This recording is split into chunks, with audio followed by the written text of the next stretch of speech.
Hey, what is up, Patreon? It's Rich. All right, good morning.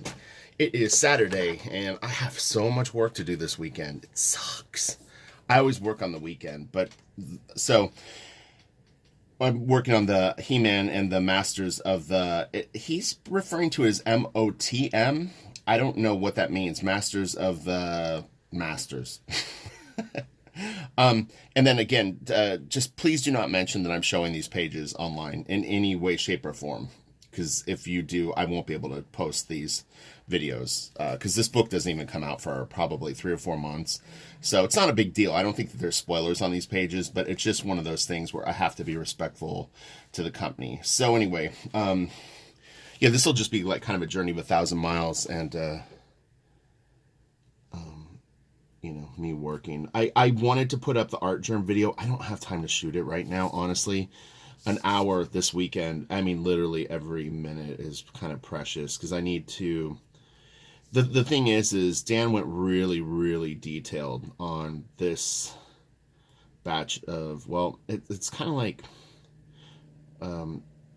the first issue, he was drawing really loose because he was inking it himself initially, and I don't know if the original plan was that he was going to ink it all himself, but it just wasn't realistic with the amount of stuff that he was going to need to do. I mean, you would literally want to kill yourself trying to pencil and ink this book. Honestly, it would be so much work. But with that, he's an incredibly fast penciler, and he really can fill a page. So, am I in frame? Yeah. And sorry, just let me focus on this 1 second. But yeah, I mean, just at face value, looking at these 5 pages that I was doing this week, 3 of them were 2-day pages. It probably at least a day and a half to do them, and that's problematic when you need to do 5 a week. You know what I mean? Because you're already like those 3 pages are going to take you 6 days basically, and then somehow you need to squeeze in 2 more pages to get paid that week because we voucher in 5-page chunks. And then on top of it, like I said, the deadline goal or whatever our schedule is, they want us doing 5 pages a week, which even Dan kind of mentioned that he was going to go a little less detailed on issue 3. So I'm curious to see if he'll actually be able to do it. Some pencilers just can't. Like, they think that they want to, but what happens is the stuff just doesn't look done to them until they've filled it. Like, if you're used to a certain level of detail in your work, very, very difficult to pull back and streamline it. It's like it just doesn't feel right. So we'll see. I mean, he's really, really talented, so you know maybe he'll have the ability to do it. So let's see what else. Yeah, so I set up these pages digitally because Dan has been penciling them digitally, and I had mentioned in the other video that it was like printing them out in Blue Line and how tiny he was drawing some of this stuff. I mean, you literally couldn't see it, and I'm glad that I did it, honestly, because when I printed out these 5 pages that I had set up digitally,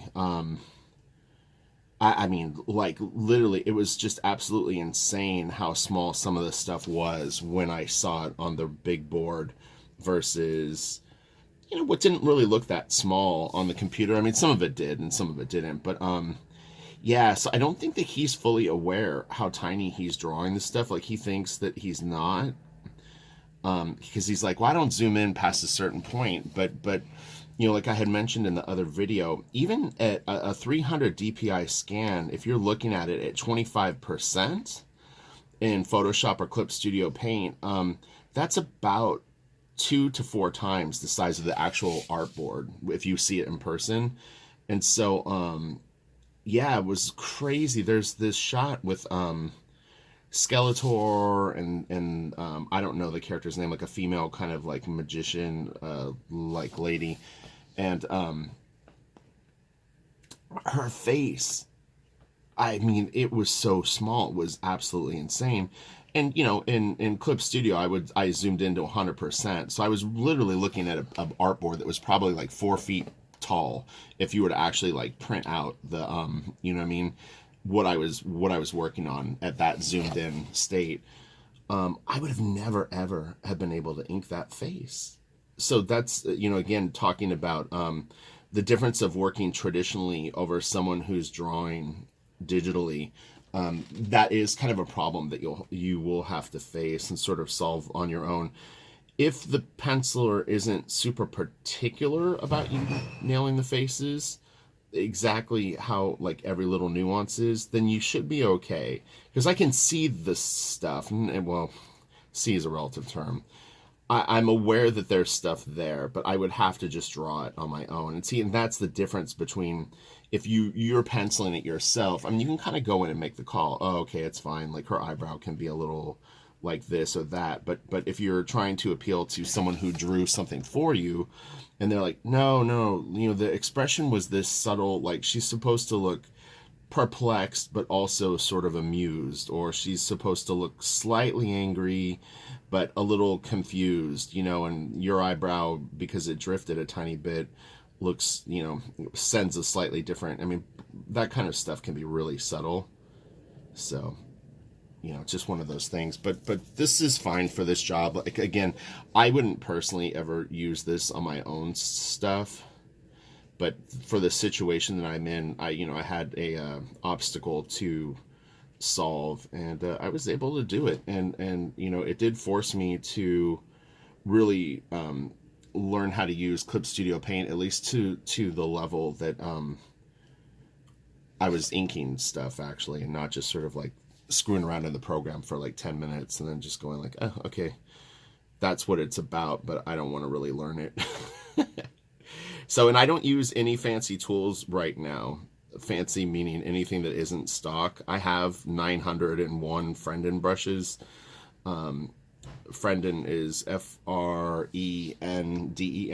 They're not, it has nothing to do with me, like friend. And I just haven't had time to experiment with them. I support what he does, though. I think that the having that many brushes sort of at your disposal, and that you can adjust and customize, more, is really, really fantastic. So for $15 or whatever he charges, pretty cheap.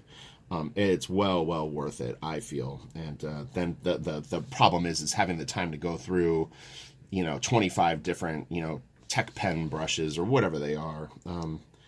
But yeah, for this is perfect. And I had mentioned that Laura Braga, when I inked her on Deceased, same deal. She pencils 100% digital for her sequential pages. It would have really come in handy because she was doing the same thing where she was really zooming in more than I think she realized, with little faces and stuff like that, and eyelashes and all this stuff. And you just don't realize how tiny that you're actually doing stuff. I mean, this belt right here that I'm inking, I mean, I'm inking it traditionally, but there's these little gaps in between every one of these. And I know it because I've seen this scan, or you know what I mean? Like I've seen it in the program, and I know that these are little circles. But, if you just kind of fill the space with ink, and then scan this at 600 DPI. Remember, Dan is working at 300 because it's comfortable for him, and he feels that it, what do you call it? Like, deters him from zooming in too much because the resolution, but it's still, he's zooming in a lot more than he thinks.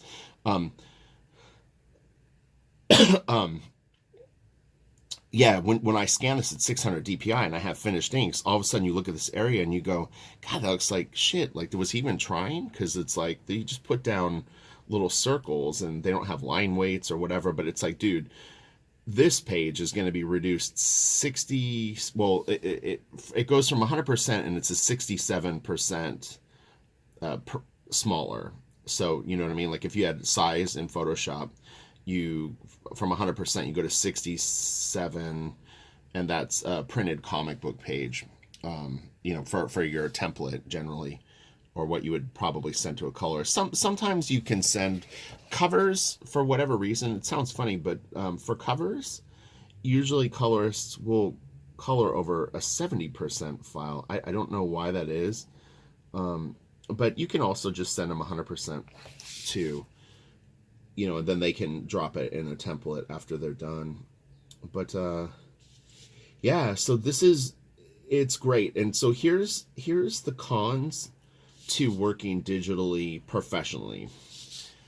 It's a little slow, and I actually think that I'm quite fast in the program. Like when I'm working, I'm moving pretty quick, but because of the zoom option, you tend to get more into minutia, little tiny stuff, which isn't bad. I mean, because the stuff actually is kind of there, when you zoom in that much.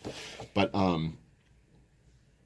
when I saw it printed, I was kind of like, oh, okay, like that's crazy small. Like it didn't seem like it in the program.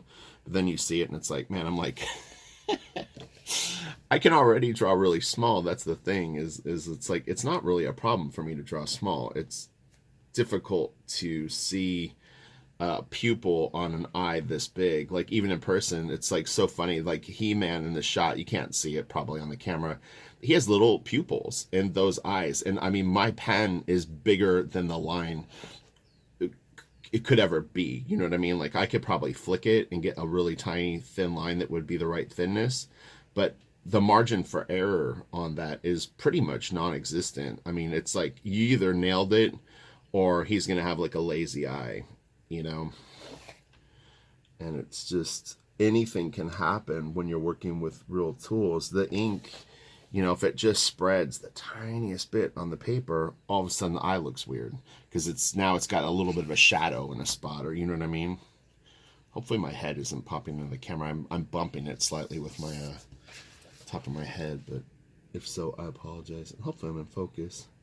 But yeah, so past that, the only thing was it took me 4 days to set up these 5 pages. But again, 3 of them were 2-day pages. So it falls into line with how long this stuff was going to take regardless. Like this is a detailed page. This thing would take 10 or 12 hours at least, and that's a long day, longer day than I would prefer to work, to be honest. 12 hours is getting kind of silly. Like you can do it, and especially on a tight deadline, stuff like that will pop up, and it's not enjoyable. I mean, you should, hate to say it, but I mean, it should still be fun, even though it's work. Not all people's works are fun though, so you have to not all people have to work 12-hour days where you're actually physically doing stuff every second though. That's kind of the difference, is that's pretty demanding to sit and use your hand literally for 12 hours straight or whatever, you know what I mean? Could cause problems for some people. Your eyes too, I mean, it's a lot of wear and tear on your ojos.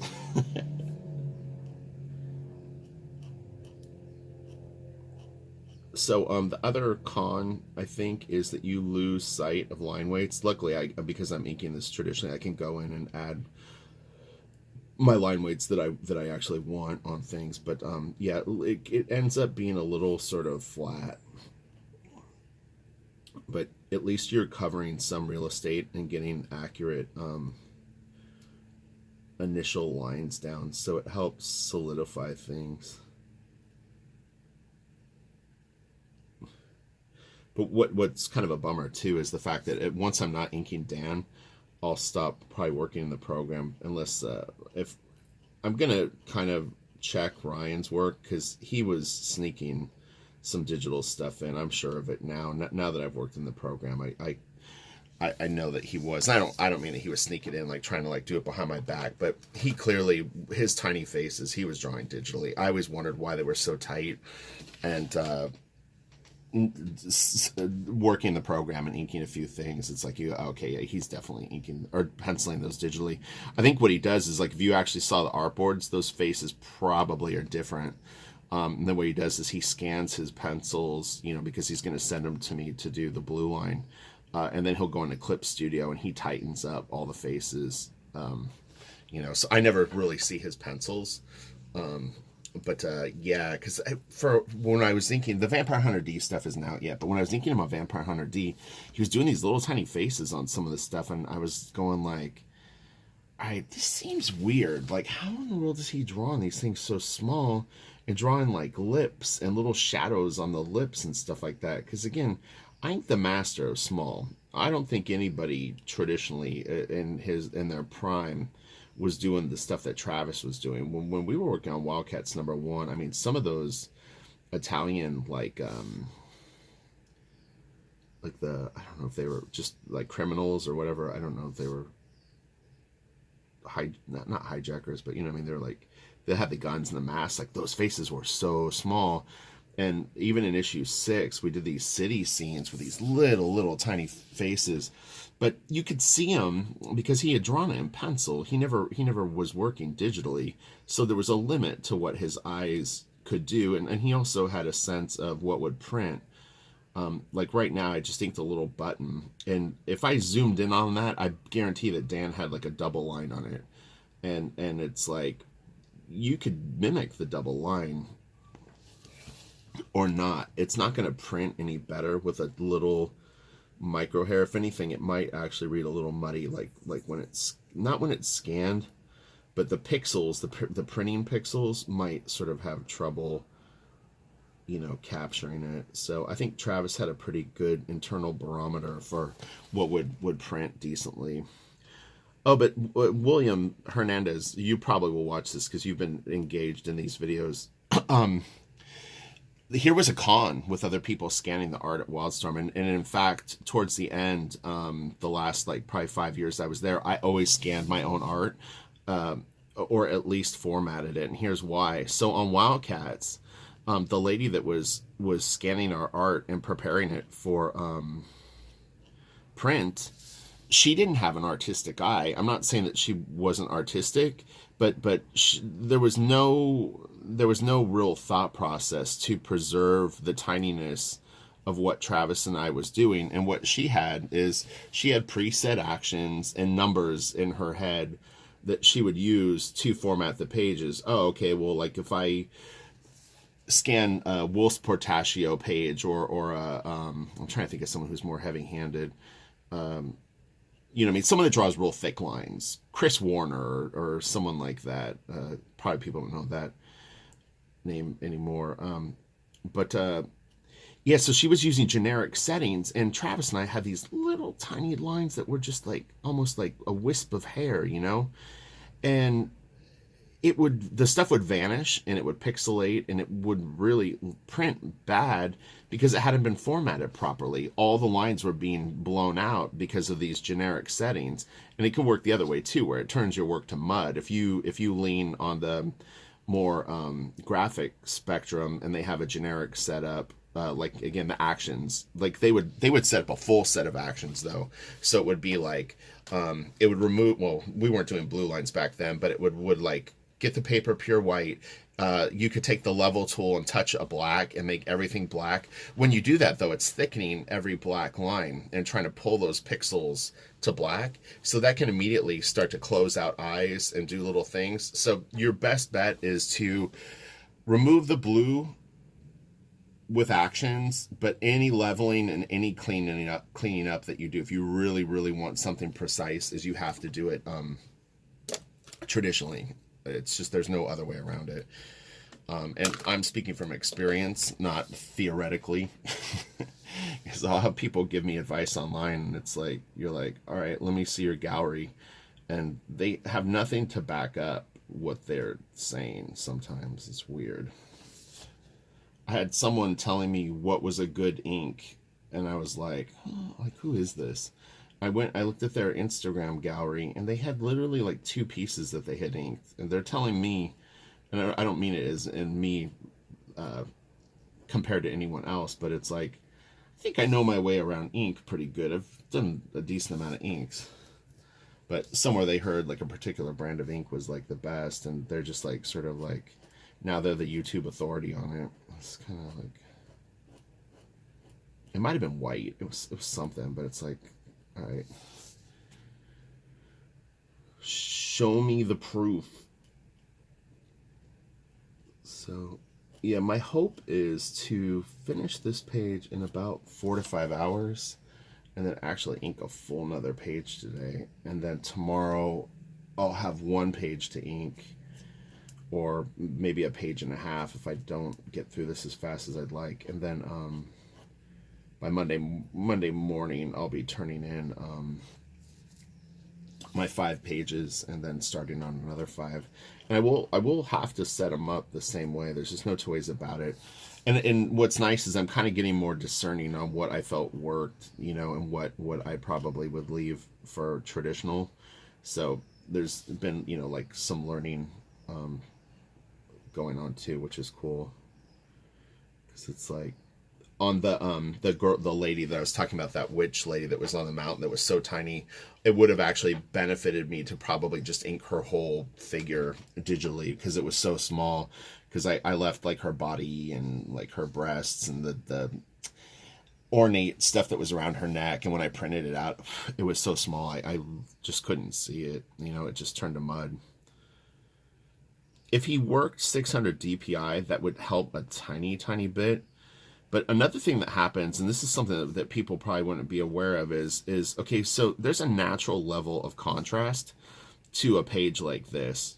When you look at it, you can see little detail right now more clearly. You might not on the camera, but in person, because of the contrast. There's not a lot of jet black on the piece. If you notice, I left like the blacks kind of open so far.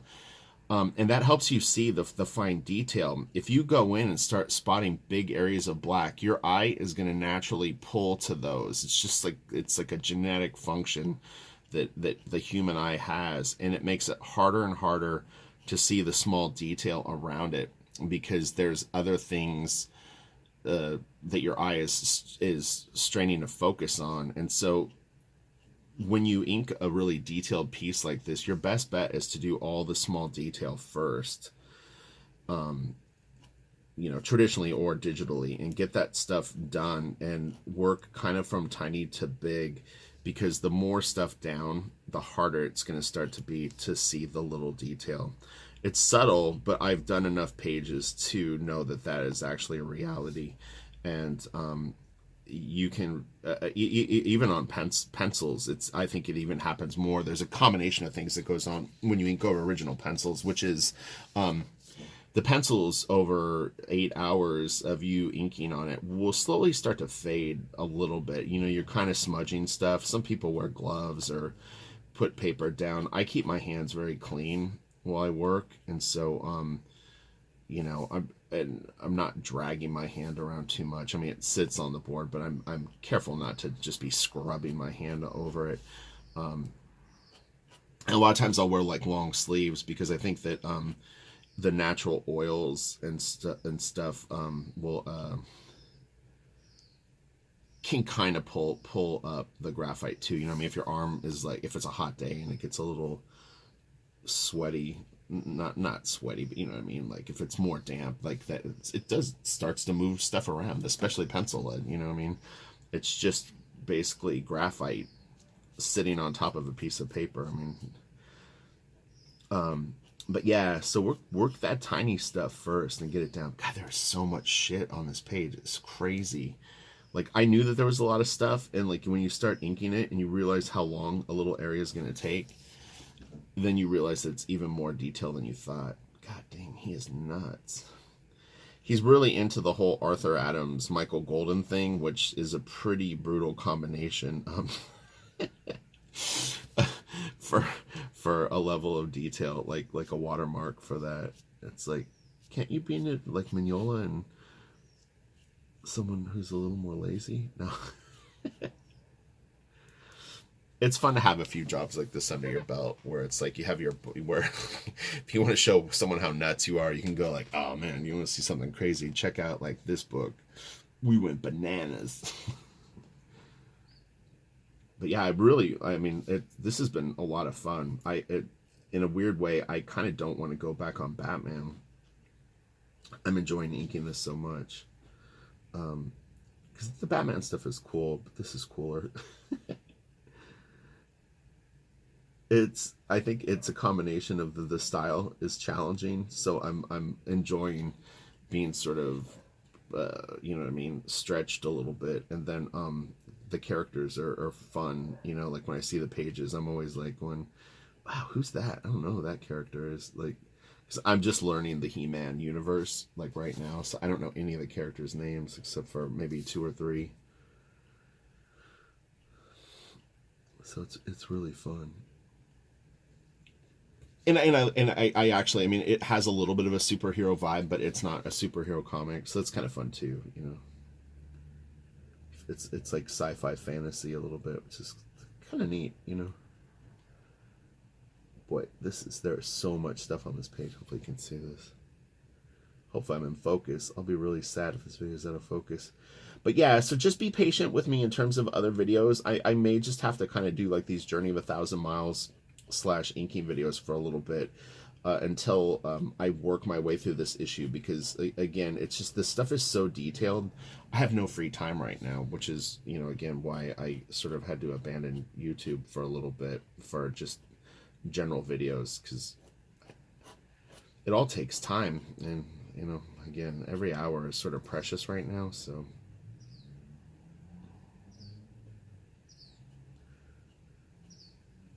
and the other thing that I like about Dan's stuff is that he renders.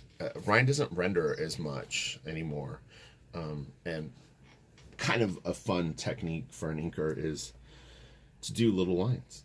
That's what we signed up for, at least me. It was funny because I caught myself doing this back early in the early days of Wildstorm. Is they had all these inventory pieces because they used to do pinups in the back of the books, and double page spreads. Just, you know what I mean? Like, there was always room for more art, and it wasn't owned by DC, so Image had, you know, they had their own probably rule book that they work by, but you know what I mean? It's like, if it was a 24-page book, they might have 4 floater pages in the back. It could be a letters column, it could be fan art, it could be a double page spread pinup, and then a single pinup, and you know what I mean? Like, wasn't as many sort of rules. And so when I first got hired at Wildstorm, I didn't always have work. I kind of did and kind of didn't, but there was definitely, like, you know, sometimes you'd go in, and I would work at the studio quite a bit, and you know, I wouldn't really have anything to do. I was waiting for maybe a trading card to ink, or I didn't have pages, and so I could go in editorial and look through the inventory art, and there would just be a drawer of like penciled pinups that they had sort of had artists do. And I would go like, hey, can I ink this like 2-page spread of like da da da da da? And I always seem to gravitate towards the ones that were just super, super detailed. I don't know what it was, but it just looked challenging and kind of fun, and you were sort of excited to see it finished, you know? It's like the pencils look good, but it's like, oh man, that in ink would look crazy. So, but then with that, I started getting to be known as sort of like the guy that liked to do detailed stuff, and then that becomes problematic when you have to do actually like work, because now all of a sudden it's like you're not just doing it for fun. It's like it's on a schedule and it's super detailed, and then you want to die. You're like, oh man, what did I get myself into? So I had to start at DC, start avoiding that stuff, because some pencilers are just like, you're just like, dude, what are you doing? Why is this stuff so detailed?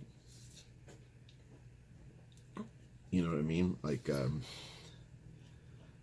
it's like they're punishing themselves every single day to just fill the page, and not in, I think, an attractive way. That's the difference. Is it's like, it's one thing to do, you know, detailed work that you can really enjoy the detail, and they know how to pull back and like kind of lighten up on stuff and then go back in. But you know, some people just want to just put detail.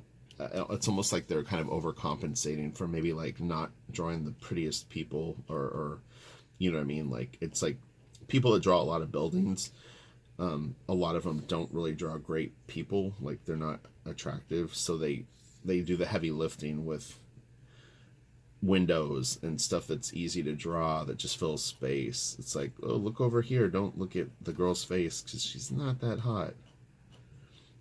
You'll see that trend too. It's a pretty accurate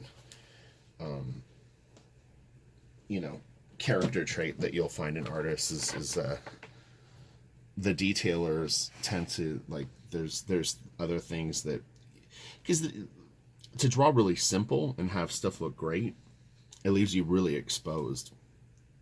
You know, it's like everything kind of needs to be looking pretty kick ass, whatever that means. It doesn't mean that you have to like. Jay Lee draws pretty stark, but everything he puts down kind of has a point of interest or a. I'm trying to think of some other examples, but I think you get what I mean. And sometimes you just have to draw a lot of detail. A character's costume can be really complicated. Like these guys all have quite a bit of detail on them.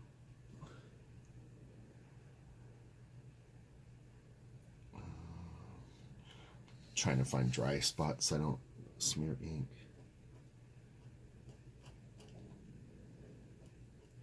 But yeah, comics is it's a really interesting field. It's like you can always learn more about it too, which is cool.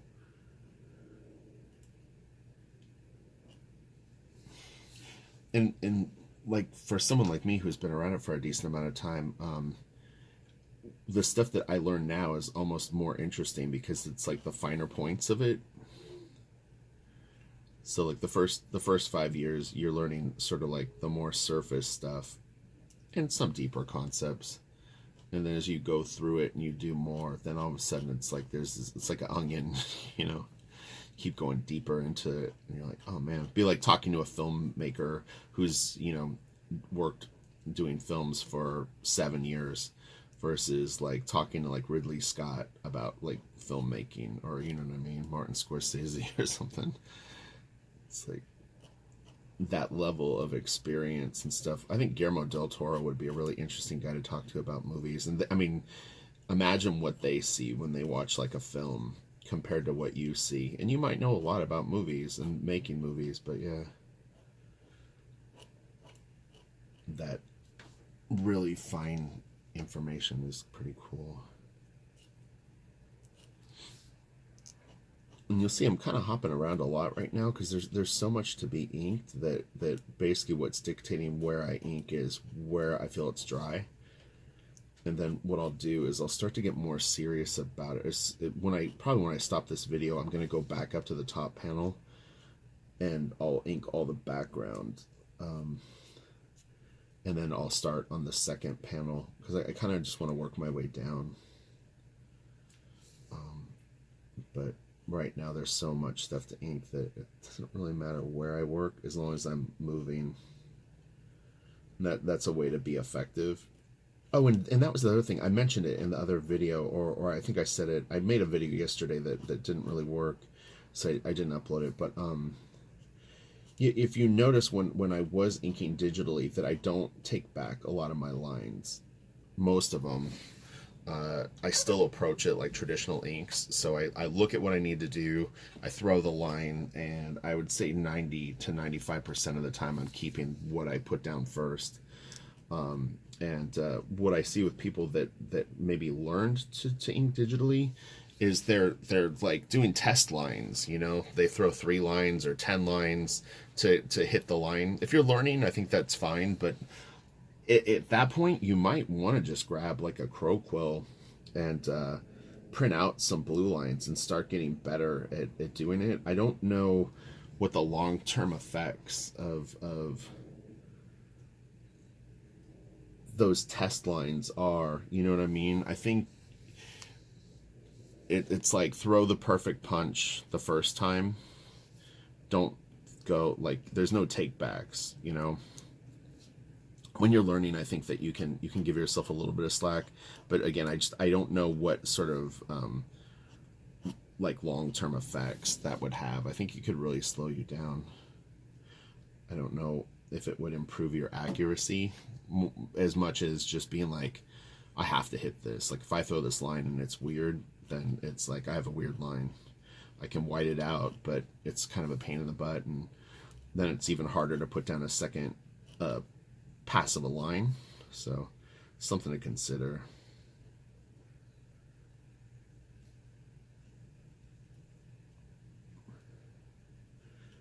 What's interesting to me, and it's something that I'm kind of like learning from Dan, is where he renders like little spots, on this anatomy. Like, I mean, some of these are what I would consider more generics, meaning that it's like, there's a muscle, so he'll put like little lines to just indicate, a little bit of a overlap or cast shadow kind of thing. But even like on the ground plane, like the tiles on the floor, like he'll occasionally put like little rendering spots and stuff like that. And I remember when I was inking Lanil Yu on this book called Silent Dragon, it was issue number 5. Lanil would render little spots, and I always found it kind of fascinating what he would choose to render. Like if when he was penciling it, if just all of a sudden he just had this sort of like instinct to just like put a little extra lines there just for that little bit of gray, the little extra detail. But it's cool seeing it, because as I'm working on Blaster Kid, then it gives me a little tiny bit of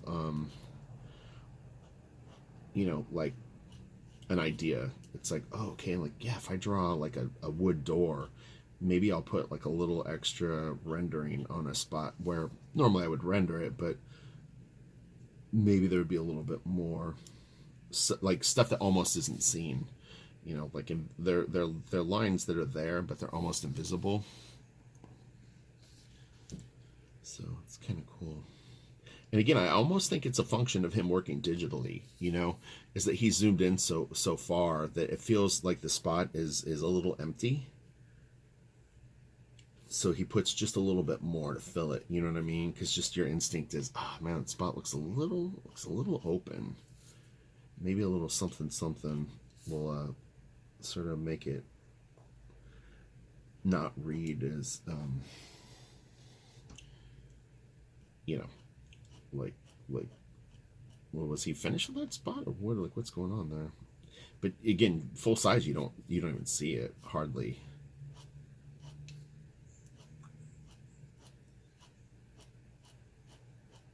I'm curious to see the colors on this book too. I have no idea who's coloring this, but that's going to be a big deal, because great colors on this book could really make it look super duper cool.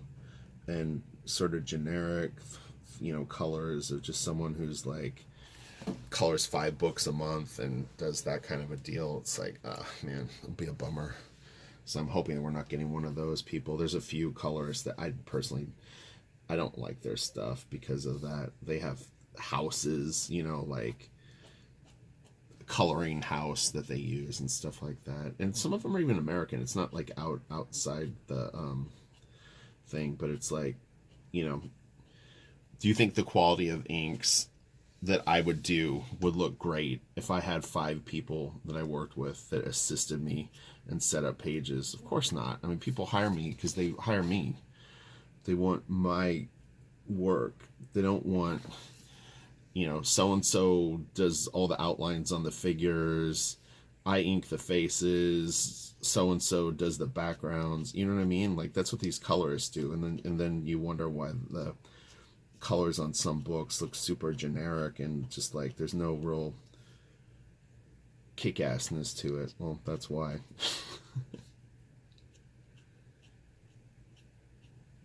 And I'm not talking about flatting, because like I could have some of these and it wouldn't matter. But if I had someone go in and ink all the guns, and then someone else ink the speed lines, and then someone else do, something else, it's just, I don't know. To me, it starts to feel too piecemeal.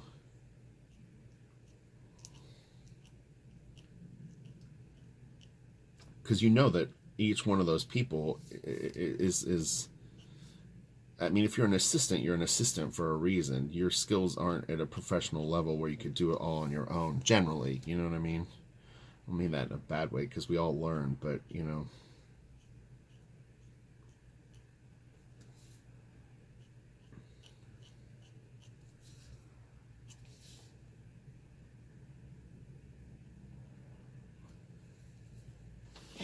So I'm moving right along, but, man, there's a lot on this. So I think I could do that in an hour, that in an hour.